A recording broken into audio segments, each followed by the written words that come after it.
Welcome everyone to the final board meeting of this calendar year of NHS Direct.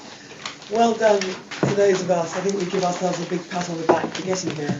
Actually, we have one or two people who obviously have found it more difficult.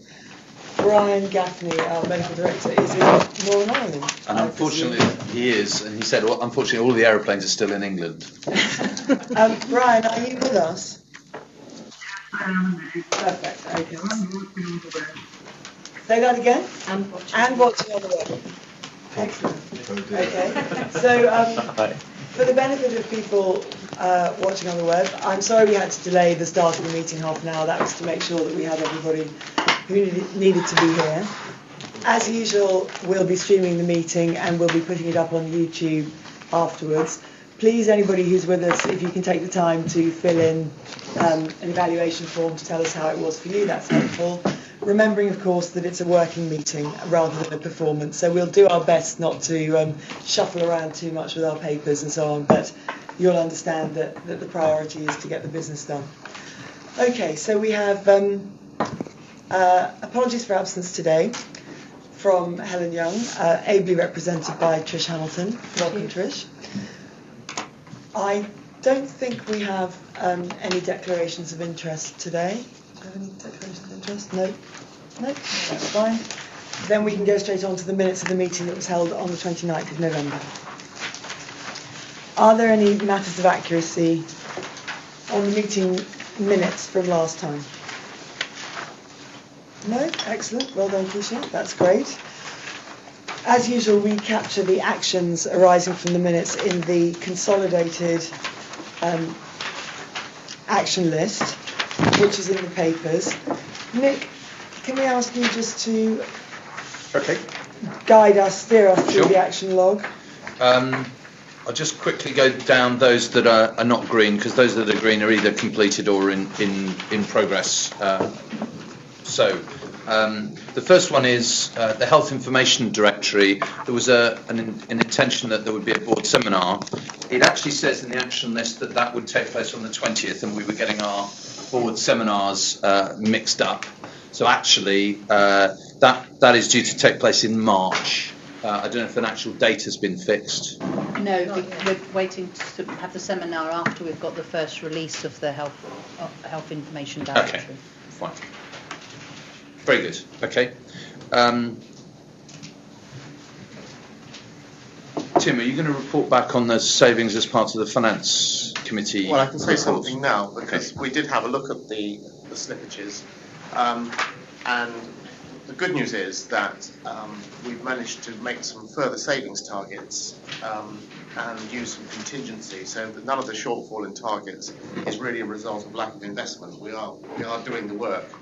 And I think that, subject to the year-end estimate, which we're going to see at the next meeting, which we haven't got yet, I think the Finance Committee were satisfied that there would be no financial impact from these slippages because of the work we've done on further targets and contingency. So we've had a look at it, and we don't really want to waive it to the board, subject to the year-end prediction, which we've not seen yet.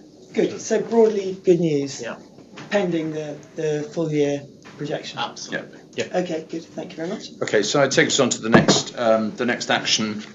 This is from Roger, recognising the fact that with our turnover figures, we're now measuring a very small number of people rather than a broader measure of staff turnover. So I think the action that you had, Roger, was to exemplify that and have a new measure put in place that enables us to look at staff turnover more generally. Yeah, so I reported actual numbers to the Executive Management Board at their last meeting, and to some extent that's as meaningless as the original measures, because we are just reporting a smaller number of starters and a smaller number of leavers. So what I've agreed with the Executive Management Board to do is to develop a measurement, certainly for next year, which is a lot more sophisticated, in that we're looking a lot more closely at the reasons why people leave, and have KPIs around why we want people to stay and why we want people to leave, related a lot more closely to our capacity planning. So the guidance I'm looking for from the board is whether the board would be satisfied for that to be part of the business planning process for 2011-12, or whether you want some information earlier than that, i.e. do you want an examination of lever reasons for January, or are you happy for this work to develop for next year? My sense is the board has absolutely no wish to load additional work on unless it's absolutely necessary, and that we'd be very happy. I'm going to take it, but we'll be very happy to have that as part I'm grateful for that. So we'll be looking at a much more sophisticated way of looking at levers and lever reasons.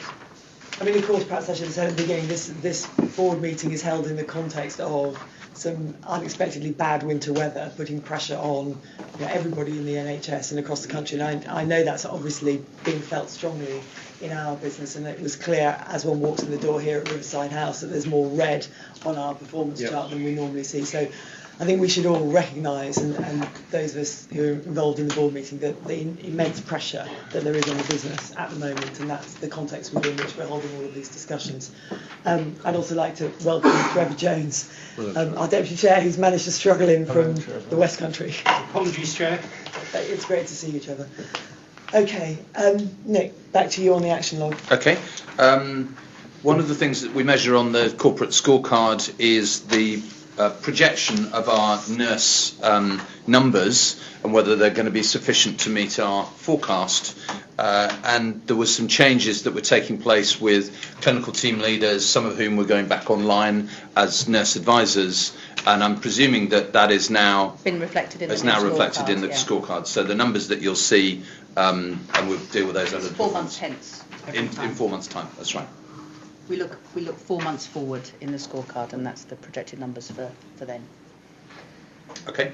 The next action was an action for Helen, and I don't know whether, Trish, you had notice of this and able to deal with it.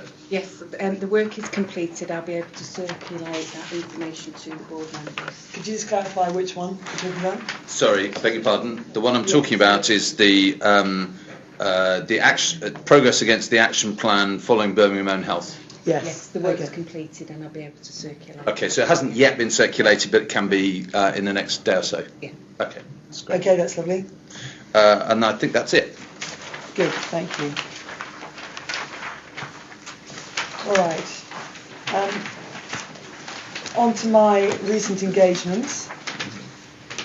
In addition to this list, there was the sort of annual Christmas meeting of the Cambridge Health Network recently, which enabled me to meet and chat to a few more people, including the editor of the HSJ, which was interesting, a gentleman I hadn't met before. Alistair, yeah. And the Nursing Times. And the Nursing Times. Yes. And interested in us and keen to hear more from us, which is something that we've been discussing. Other than that, happy to take questions. We didn't get to see Martha Lane Fox, unfortunately, because she was not very well. And so that, I think, is being rescheduled. Yeah. Okay, fine, thank you. Let's move on then to the Chief Executive's report. Okay. I'll just quickly go through each item and pause for questions. The first, the board wanted an update on that particular item, and that is the update. Secondly, just reporting the numbers, and we're actually going to on board streaming, and we're actually going to include these in the board minutes in the future, just as we would for people who are in our audience today. We would say that there were X numbers of members of the public present at the meeting. We will now include these statistics on the numbers of live streamed visits. Was that an increase on previous? I don't think it was an increase on the first time. It's less than the first time. Okay. So maybe our audience share is going down. I'm not sure if that's a trend or not. I have Peter and then Steve. I think it's a very good idea to do this. What you've shown, though, is that there are more people potentially attending our meetings this way than would be at most other health authority or PCT meetings, actually, because that's quite a significant number, I have to say. Also, I have to say it's more than watch the webcast of West Sussex County Council sometimes, which is devastating to me. That's a famous web. You need to get more of your relatives watching. I will. But I do think it's a really good idea and really helpful. I do too. Thank you. Okay. Steve? I'm just interested whether, because you encourage people to fill out some online assessments or hard copy assessment, is there any, do we get any of these back, and do they actually tell us anything? They sometimes tell us that the slides are difficult to reconcile with the feed of the meeting discussion, but I think that problem's been largely solved. I don't know actually if we've had anything more insightful recently. No, not really. We should probably gather them up over a longer period of time. I'll make sure that they're reflected in. I'll report back on them in due course when there's something significant to say. Okay, the third item, apologies. This is a typo on my part. The staff consultation on the closure of the Caterham site commenced on the 16th of November. It actually completed on the 17th. I'm very pleased to say that although 17th of December, Nick.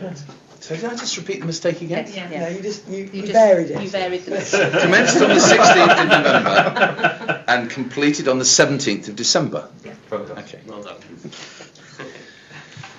Right, try again. The good news is that there will be no redundancies arising from this closure, so that we've been able to accommodate everybody, and I would say that this is a stark contrast to the closure that we had to undertake for Southall last year, where there were a substantial number of redundancies, and therefore I'm just pleased that we've been able to complete this in that way. We haven't yet fixed a date, but want to do so very rapidly in order to reduce uncertainty and actually have a managed transition to the new arrangements. I don't know if there's anything you want to add on that, Renette. No, I think we had a very active consultation with the staff as much as we could. Obviously, it's very upsetting for the staff that have been at that site, which was one of their very early NHS Direct sites as well. But based upon the feedback, we have changed some of our plans so that we're, for example, letting some of the staff relocate to Chatham rather than Beckenham, which was in the original consultation document, as well as opening home working to a broader set of health advisors. So regrettable, but it's something that was forced upon us. Okay, thanks for that. Good outcome. I think the latest thinking is the end of February will End be of February the close date. would move, yeah. Okay. Thank you. Well, it's always sad to close the centre. We've got a lot of experience. It sounds like you've handled this well, so thank you for doing that. Well, my team have done very well. Yeah. Perhaps you could pass on. Will do. Thanks. Good. The next is for me to report back the HR function restructuring. The consultation, I won't repeat the dates because I'll probably just get them wrong, has been completed. There are 3 potential redundancies arising out of that, as a result of that change. Again, I don't know, Roger, there's anything more you want to add on that? No. Okay. Pause for questions? No. Strategy update. I think the most notable thing that's happened is that we have now received the letters from the Secretary of State to the Chair of the Trust and Ian Dalton to myself, asking for us to consider the future organisational form of NHS Direct, and those letters have been included in the board papers. In addition to that, I've kicked off a staff consultation exercise with a short video, which my colleagues ribbed me about, so I think I'm heading for a broadcasting career, brackets not. Yeah. I don't know how many people have actually seen it around the board table, but what I'm trying to do is to describe in uncomplicated terms what we think the future looks like, and posing some questions that staff might want to discuss amongst themselves and provide some feedback on. And the intention is that that will be an input into our future strategy discussions in February and in March. So I think that's important.